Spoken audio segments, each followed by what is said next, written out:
As twilight settles over your cozy room, imagine the soft crackle of a fire, the world outside hushed by a blanket of snow. You're nestled under warm covers, ready to drift into dreams. But let's slip back through time to a very different place. A medieval castle in the heart of winter. The air is sharp, the stone walls icy, and sleep is a battle against the cold. Welcome to a tale of why sleeping in such a place during winter was utterly miserable. A story told to lull you into the past, as gentle as snowfall, yet as chilling as the frost on ancient stones. Picture yourself approaching a castle on a bleak December evening. The sky is a heavy gray, swirling with the promise of snow, and the wind howls like a restless spirit through skeletal trees. The castle stands tall, its massive stone walls and jagged battlements cutting a stark silhouette against the fading light. Built for war, not comfort, these fortresses dotted Europe from the 10th to the 15th centuries, from England's rugged cliffs to the misty valleys of France and Germany. They were homes to lords, ladies, knights, and a swarm of servants, all bound by duty. But as winter sank its claws in, even the mightiest castle became a frozen cage. You cross a creaking drawbridge over a moat, its surface skimmed with ice, reflecting the torchlight like a dark mirror. Guards wrapped in woolen cloaks that barely fend off the cold nod as you pass, their breath clouding in the air. Inside the outer bailey, the courtyard hums with fading activity. Stable hands lead shivering horses, their flanks steaming, while cooks carry pots of steaming pottage to the kitchens. The ground is slick with frost, stealing warmth from your boots. You pull your cloak tighter, yearning for a warm hearth. But in this medieval world, true warmth is a rare prize. Stepping into the keep, the castle's core, you're hit by a wave of smells. Smoke from the great hall's fire, the musk of crowded bodies, the damp rot of floor rushes. The great hall is grand, its high ceiling cloaked in shadow, walls draped with tapestries of heroic battles and mythical creatures. These aren't just decoration, they're a feeble shield against the cold, trapping what little heat the room can hold. Stone, though, is unforgiving. It drinks in the chill from the earth and radiates it back, making the air feel like a winter forest. Chronicles from the time, like those of monks or travelers, describe frost creeping along inner walls, the air inside nearly as biting as out. As night falls, the hall prepares for sleep. Servants lay out pallets, thin mats of straw or rushes across the floor. In smaller castles, everyone from scullions to visiting knights might bed down here, privacy a forgotten dream. The lord and lady retreat to their chamber, but even they face winter's wrath. For most, the great hall is where life unfolds, meals, gatherings, and now sleep. After a meal of barley stew or salted meat, tables are cleared, and the floor becomes a patchwork of bodies seeking rest. Imagine you're a servant, bone-tired from a day of grueling tasks, hauling water from a half-frozen well, chopping firewood, scrubbing pots in water that numbs your hands. You claim a spot near the hearth, if you're fortunate, where the fire, banked with ashes to last the night, offers a faint glow. But its warmth is weak, barely reaching past a few feet. Smoke curls upward, escaping through a roof louver, but not before stinging your eyes and throat.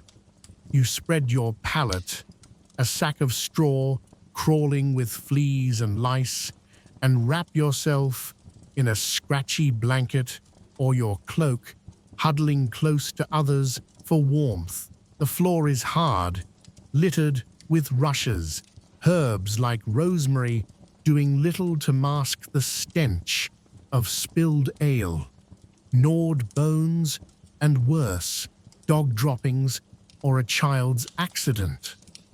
Rats skitter in the dark, drawn by scraps, their claws a faint patter. The wind screams through window slits, meant for archers, not comfort, covered with oiled parchment or thin horn. They let in drafts that cut like blades. Shutters help, but gaps remain, and snow sometimes sifts inside, dusting the floor. The cold is relentless. A 14th century account from an English castle notes ink freezing overnight, breath visible in the morning chill. You shift on your pallet, the cold seeping through, your joints aching as sleep dances out of reach. Now, let's climb to the Lord's Solar. Up a spiraling stone staircase, its steps worn by countless feet. This private chamber is a step above, with a four-poster bed, its ropes supporting a mattress of feathers or wool, a luxury compared to straw. Heavy curtains hang from the canopy, a barrier against drafts and furs, bear, wolf, or fox, pile high. But beds were short, designed for semi-upright sleep, a custom tied to fears that lying flat invited death or demons. You'd prop yourself on pillows, furs tickling your face, knees bent, a fireplace, a 12th century innovation, might warm the room, its chimney drawing smoke better than the hall's open hearth. But it needs constant tending. A servant might sleep nearby, adding logs from dwindling woodpiles. Castles burned through forests in winter, and in remote or besieged holds, fuel was precious. The heat barely reaches the room's edges, where stone walls hoard the cold. Tapestries help, but drafts slip through. Larger windows, if present, are shuttered, the room lit by flickering tallow candles, their greasy smoke thickening the air. Hygiene is a nightmare. Bathing is rare. Water is cold, heating it a chore. You might rinse your hands, but full baths are monthly at best. Chamber pots lurk under the bed, their sharp ammonia scent wafting up, emptied into garderobes, holes, dropping waste into the moat or a pit below, which could freeze or stink back up in the cold. Bed bugs and lice thrive in the furs and your hair, their bites tormenting you through the night. The castle never quiets. Guards call the hours, dogs bark, owls hoot from towers. In the hall, snores mix with coughs and murmurs. A baby wails, illness spreading in the smoky closeness. Winter brought chilblains, swollen, itchy fingers and toes, coughs from damp air, fevers with little remedy beyond herbs like chamomile or willow bark. You lie awake, worrying about food stores. Winter meant no fresh crops, just preserved fish, dried beans, and bread hard as stone. A bad harvest could mean starvation, the castle a hungry fortress. For the lady of the castle, life isn't much kinder. Her fine gowns offer little warmth. She layers petticoats, wears hoods indoors, and lingers by the fire with needlework or prayers. In bed, she and the Lord shiver despite their furs. Childbirth in winter was deadly, newborns frail against the cold. Chronicles, like those of Jean Froissart, mention nobles bundling in layers, yet still chilled to the bone. Knights and soldiers fare worse, crammed in tower rooms or barracks, sleeping on straw atop stone, sharing space with comrades reeking of sweat and ale. Their armor, stored nearby, conducts the cold, and patrols on icy battlements freeze their toes. Winter sieges, though rare, drained morale. The cold a foe as fierce as any army. Even animals suffer. Horses stamp in stables below, their heat rising with their stench. Dogs curl among sleepers, their warmth welcome, but their fleas not. As snow falls outside, muffling the world, the castle stirs restlessly. You, in your imagined role, finally doze, dreams pierced by the wind's moan. Dawn breaks, servants rising to stoke fires, the hall alive with coughs. The Lord wakes to a room where water in the basin has iced over, his breath a fog, as he dresses in wool and fur. This was life for centuries, especially during the Little Ice Age, from the 14th century, when winters grew brutal. Rivers froze, crops failed, and castles became icy prisons. Scottish fortresses faced blizzards that cut them off, while English manors burned through wood. Peasants stripping forests bare, as records from the time lament. Yet, there were moments of defiance. Yuletide feasts brought warmth, with blazing fires, mulled wine, and minstrels' songs of spring. Hot stones or coal-filled pans warmed beds, and shared hardship forged bonds. Still the cold ruled. As our tale fades, like embers dimming, let your eyes grow heavy. You're back in your warm bed, the past slipping away. Sleep now, grateful for today's comforts, far from those frozen stones. Now, dear listener, we drift together into a tale that unfolds like a soft blanket over your thoughts, inviting rest and wonder. Relax now as we begin the story of why the medieval legacy, in a time long before the clamor of modern machines and the glow of electric lights, there existed a vast kingdom nestled between towering mountains and endless forests. This was the land of Eldoria, where castles rose like giants from the earth, their stone walls etched with the stories of generations. The people of Eldoria lived in harmony with the rhythms of nature, their days filled with the clang of blacksmith hammers, the songs of wandering minstrels, and the solemn vows of knights sworn to protect the realm. At the heart of this kingdom stood the grand castle of King Aaron, a wise ruler whose beard flowed like silver rivers and whose eyes held the depth of ancient seas. King Aaron had reigned for many years, guiding his people through times of plenty and hardship alike. But as the seasons turned and his hair grew whiter, he began to ponder the legacy he would leave behind.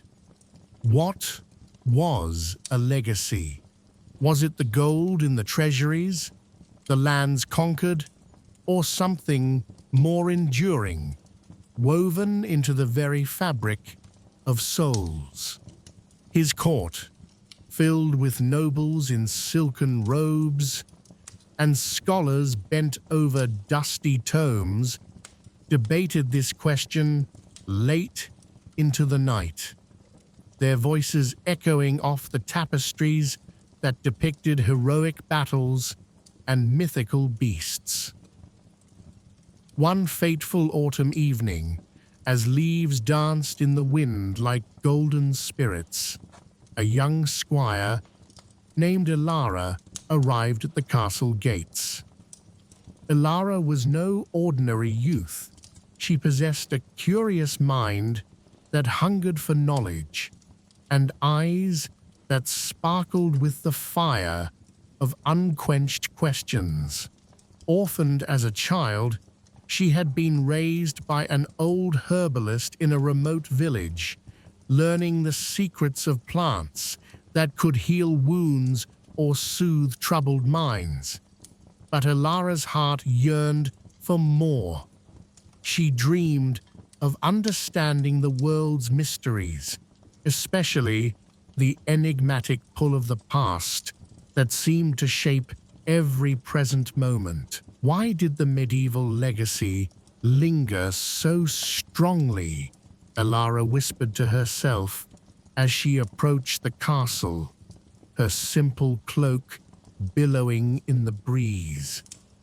She had heard tales from traveling merchants about how the customs, stories, and even the architecture of Eldoria echoed through time, influencing far-off lands she could only imagine. Determined to uncover the truth, she petitioned for an audience with King Aaron, offering her services as a scribe in exchange for access to the royal library. The king, intrigued by her earnest plea, granted her request.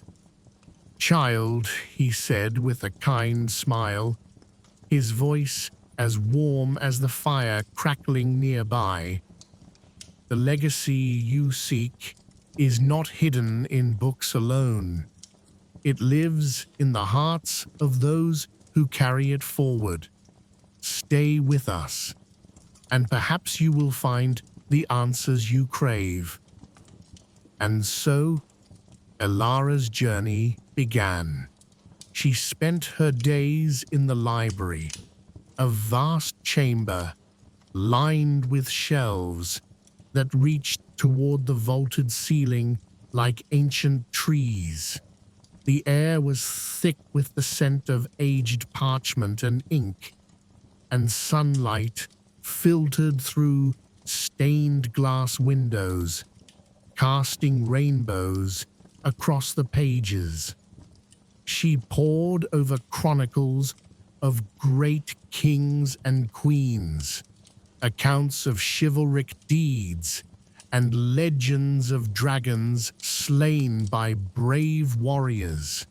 Each story revealed fragments of the medieval legacy, the code of honor that bound knights to their oaths, the artistry of illuminated manuscripts that preserved knowledge through dark times, and the communal spirit that united villages in feasts and festivals.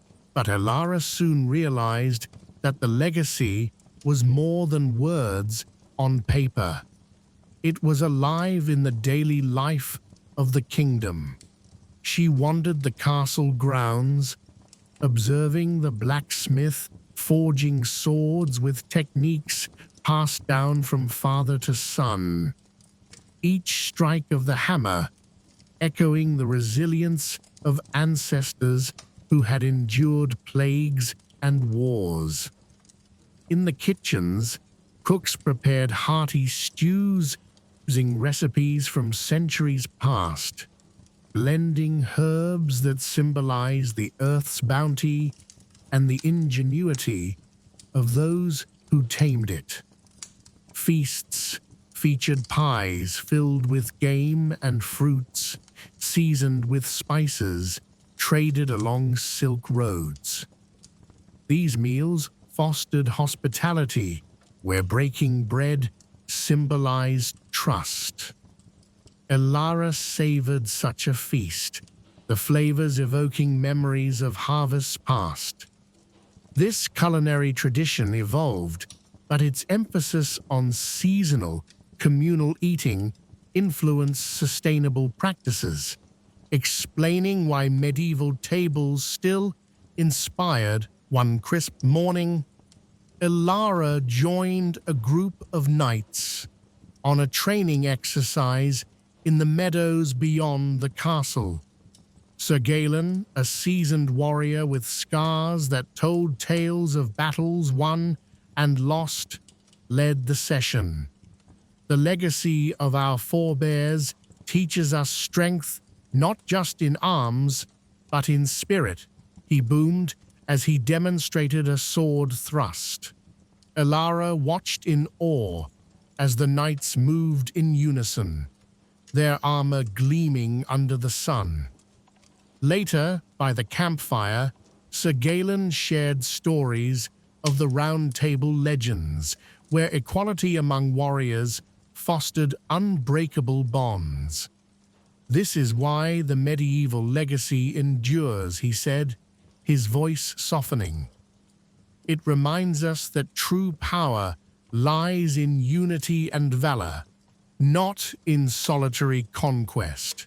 Warfare, though grim, contributed innovations. Armor evolved from chainmail to plate, blacksmiths forging with techniques that advanced metallurgy. Strategies in battles, like feigned retreats, taught adaptability. Sir Galen's tales of sieges highlighted catapults and trebuchets, machines born of medieval minds. The legacy here was in engineering and tactics that shaped military history, lessons in strategy beyond the battlefield. Inspired, Elara ventured further into the kingdom. She traveled to the bustling market town of Rivermead, where merchants hawked spices from distant shores and artisans displayed intricate tapestries woven with threads of gold and crimson. Here, the legacy manifested in the guilds that protected craftsmen, ensuring skills were handed down like precious heirlooms. Elara spoke with a weaver named Mira, whose fingers danced over the loom as if channeling the ghosts of past masters. Our patterns tell stories of love, loss, and triumph, Mira explained. They connect us to those who came before, weaving a tapestry that time cannot unravel. Trade routes, crisscrossing Eldoria, brought silks, spices, and ideas, fostering cultural exchange. Merchants' guilds ensured fair dealings, principles that shaped global commerce. Elara traveled these paths, encountering diverse folk whose stories enriched her understanding. Why the legacy promoted openness. As winter approached, blanketing the land in snow like a gentle shroud, Elara encountered a challenge that tested her resolve.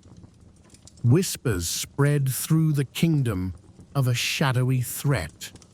A band of rogue sorcerers from the Forbidden Mountains, seeking to erase the old ways and impose a new order of chaos.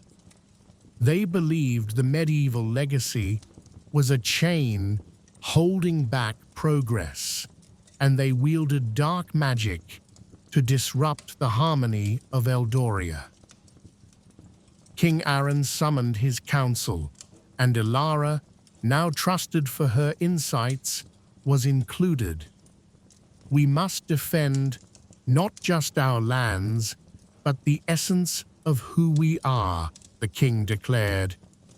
Elara volunteered to lead a quest to the ancient ruins of Thalor, where legend held that a sacred artifact, the Crystal of Echoes, could reveal the true power of the legacy and repel the invaders.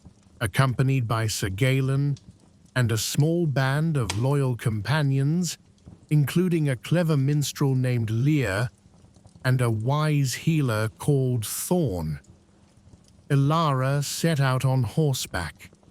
The journey took them through dense forests, where trees whispered secrets, across frozen rivers that mirrored the starry sky, and into valleys echoing with the howls of wolves.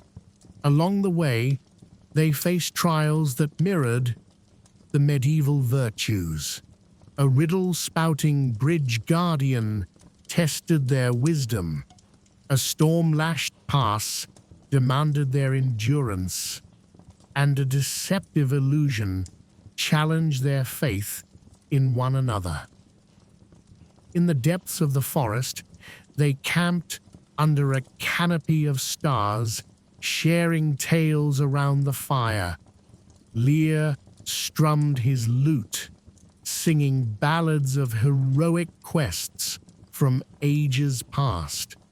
"These songs are the breath of the legacy," he murmured.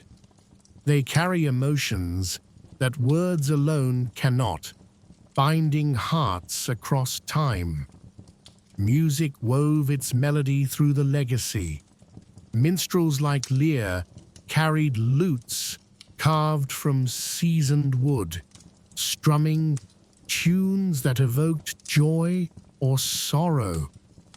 Ballads of courtly love, where knights pined for fair maidens, explored emotions that resonated universally.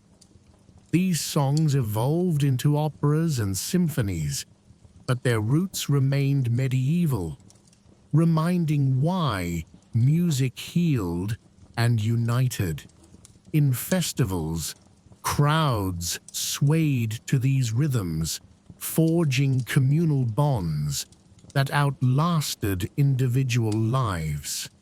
Thorn, mixing potions from foraged herbs, added, "Healing arts from medieval times teach us balance with nature, a knowledge that saves lives even now." Science and medicine held their own profound legacy.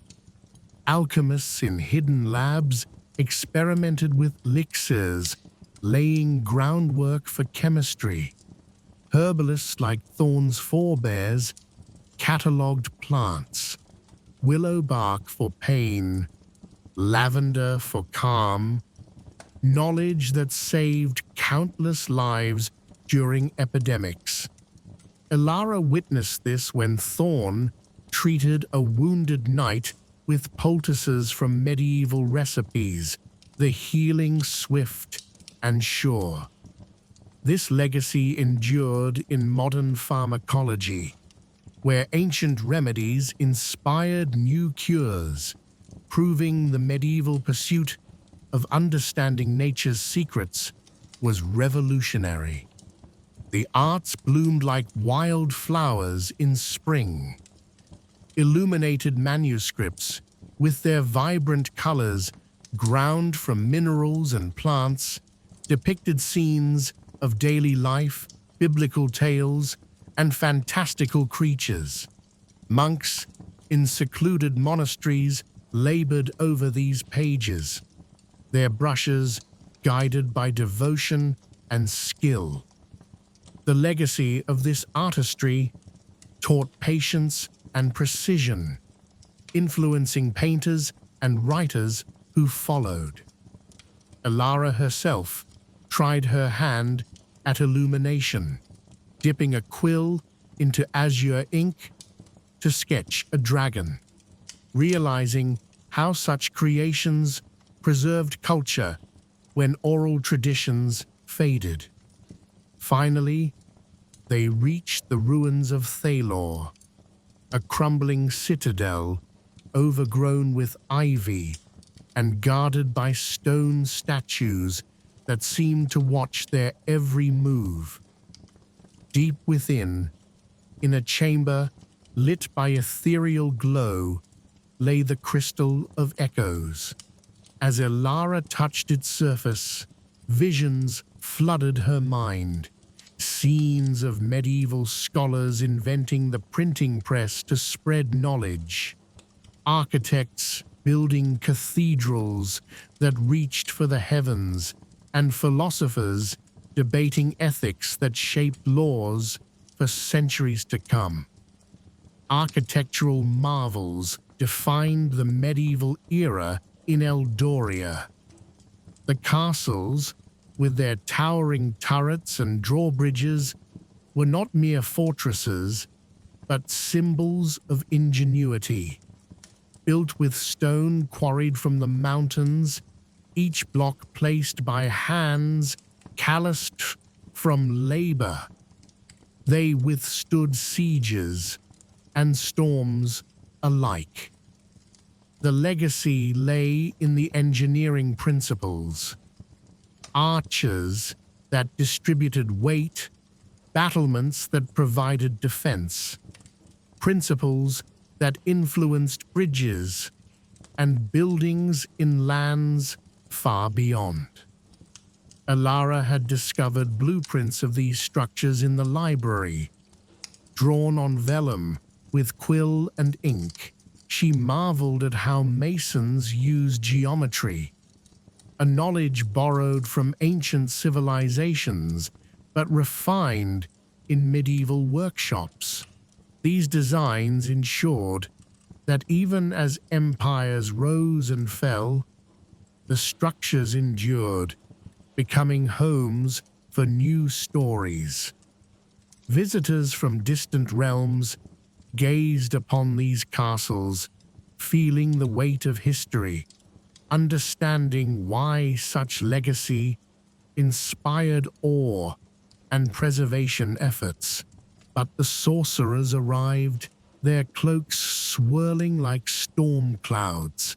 A fierce battle ensued, with Sir Galen's sword clashing against bolts of dark energy, Lear's music disrupting spells, and Thorn's remedies countering poisons. Elara, holding the crystal, channeled its power, unleashing waves of light that revealed the truth. The medieval legacy endured because it embodied human resilience, creativity, and community. It wasn't a relic to be discarded, but a foundation upon which progress was built. Innovations in science, art, and governance all rooted in those formative years. The sorcerers, confronted with this revelation, faltered. Their leader, a once noble mage, twisted by bitterness, saw the error in his ways. "I sought to break free," he confessed, "but now I see the legacy as a bridge, not a barrier." With peace restored, the group returned to the castle, the crystal safely in tow. King Aaron, upon hearing their tale, decreed a grand festival to celebrate the legacy. Feasts overflowed with roasted meats and spiced wines. Dancers twirled in colorful gowns, and storytellers recounted the quest. Elara, now a revered advisor, addressed the crowd. "The medieval legacy lives because it teaches us to honor our roots while reaching for the stars. It reminds us that every era builds upon the last, creating a chain of human endeavor that time cannot break." Philosophy and governance formed the intellectual backbone. Thinkers debated in grand halls, questioning divine right versus communal will, ideas that sparked reforms. The Magna Carta-like charters in Eldoria limited kingly power, emphasizing justice for all. King Aaron's wise rule embodied this, consulting councils that included commoners, a practice rooted in medieval assemblies. Elara debated these concepts with scholars, grasping how they influence democracies. Why the legacy of fair governance prevented tyranny.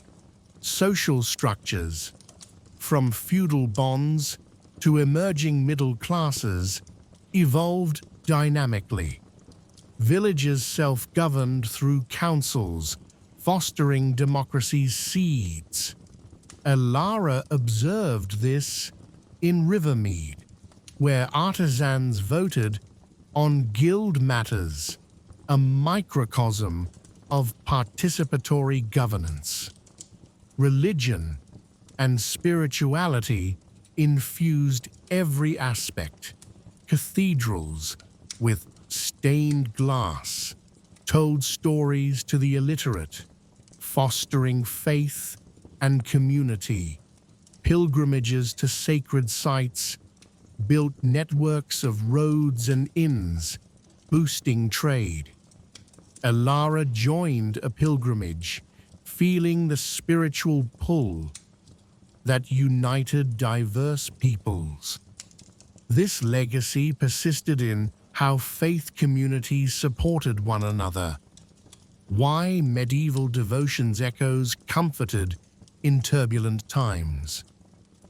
Education, once reserved for clergy, expanded through universities founded in medieval hubs.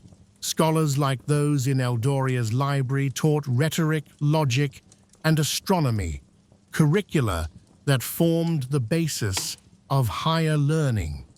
Elara's quest mirrored this pursuit of knowledge, showing why the legacy empowered individuals to question and grow.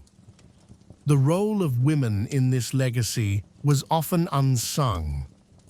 Queens like Aaron's consort, who negotiated treaties with grace, influenced diplomacy. Herbalists and weavers like Mira preserved knowledge in matrilineal lines. Elara's rise highlighted how medieval women, though constrained, wielded power through intellect and resilience, a legacy empowering equality. Inventions like the plow and windmill revolutionized agriculture, feeding growing populations. Farmers in Eldoria tilled fields with tools refined over centuries, yielding bountiful harvests. This agricultural legacy underpinned food security, explaining innovation's lasting impact. Folklore and myths added enchantment. Tales of fairies in woods or ghosts in castles explained natural phenomena, sparking wonder. Lear's ballads included these, blending fact with fancy to teach morals. This legacy lived in literature, where fantasy drew from medieval roots to explore human nature. Environmental stewardship emerged too. Medieval forests were managed sustainably, laws protecting game and timber. Thorne's healing drew from this balance, warning against over-exploitation. Alara advocated for such practices, foreseeing how disregarding them could harm future generations. Why the legacy urged harmony with Earth. Years passed, and Eldoria flourished. Alara grew old, her hair silver like the king's once was, but her spirit remained youthful. She wrote volumes on the legacy, ensuring future generations would understand its why. Castles stood tall, knights upheld chivalry, and the people thrived in the balance of tradition and innovation. Yet the story didn't end there. In hidden corners of the kingdom, new adventures stirred. A young apprentice in the library, much like Alara once was, stumbled upon her journals and felt the same spark of curiosity. Why the medieval legacy? He wondered, setting off on his own path. And so the cycle continued, a timeless thread weaving through the ages. Threats lingered, as in any enduring tale. Years after the sorcerer's defeat, whispers of doubt arose anew. Young folk questioning old ways amid inventions like watermills harnessing rivers. Alara addressed assemblies, explaining that the medieval legacy adapted, integrating new ideas while preserving core values. An inventor presented a geared clock, its mechanisms echoing medieval astrolabes, proving evolution over erasure. In quieter moments, Alara wandered gardens where roses bloomed eternally, symbols of love's legacy from courtly romances. She penned letters to distant allies, sharing insights that strengthened alliances.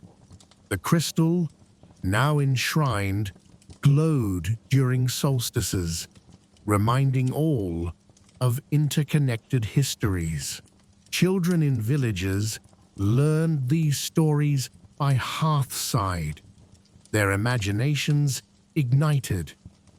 One girl, inspired by Alara's tale, dreamed of her own quests, ensuring the legacy's continuity. Thus, the why became clear.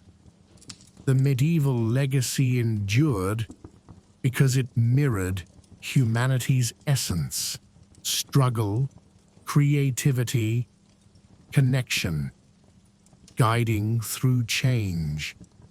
As the tale wound toward its gentle close, imagine Alara in her twilight years, sitting by a window overlooking the kingdom.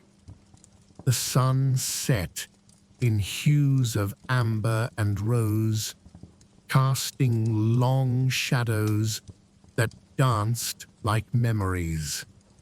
She smiled, knowing the legacy's why. It was the collective human spirit, resilient and adaptive, carrying forward the best of what was to illuminate what would be. And so, dear listener, as the tale fades into the night, let its echoes lull you deeper into rest.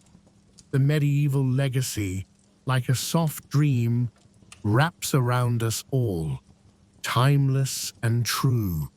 Sleep now, with visions of castles and quests, until morning's light calls you anew.